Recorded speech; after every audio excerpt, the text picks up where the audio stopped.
Well, today's our final day with the book of Daniel, which means it's also our final day with what are known as the major prophets. And the major prophets, as we said when we started this section of the Bible, it's not because their message is necessarily more important. It simply refers to the length of the books, especially of Isaiah, Jeremiah, and Ezekiel. Daniel being much shorter, being only 12 chapters, but still considered one of the major prophets. And in these prophets, we have seen the journey of God's people, the prophets speaking about the failure of the people to obey and follow God's commandments, to do justice, to care for the orphan, the widow, the poor, the alien in their midst, the people constantly falling instead into greed and lust for power and corruption, failure to follow the Ten Commandments and to live as God had taught them.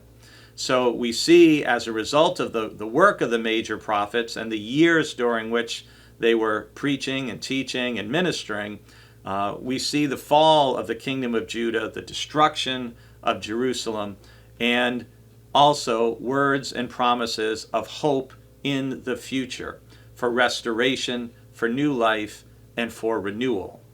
And at the end of the book of Daniel, in the final chapter, chapter 12 and verse 2, we have a verse about the ultimate form of renewal and rebirth. And it's actually the first really clear, at least to me, reference to resurrection in the Hebrew Bible.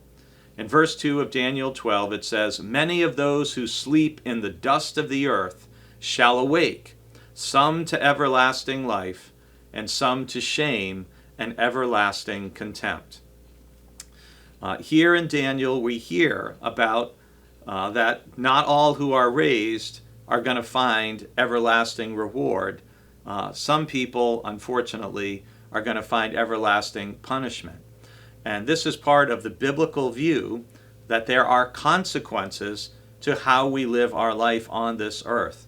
There are consequences to our spiritual life, to our faith, that we do not escape from.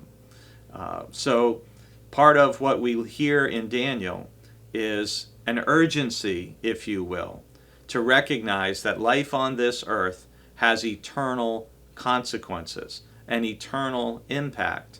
And so it also means we don't face or fear death in the same way as those who have no faith in God, who don't believe in a life to come with God in heaven forever.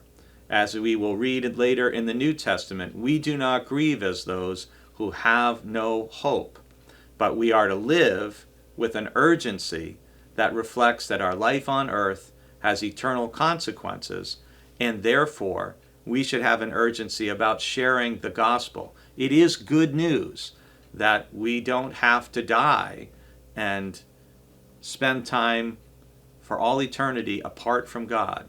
We can spend eternity with God through putting our faith and trust in the Lord and in Jesus Christ.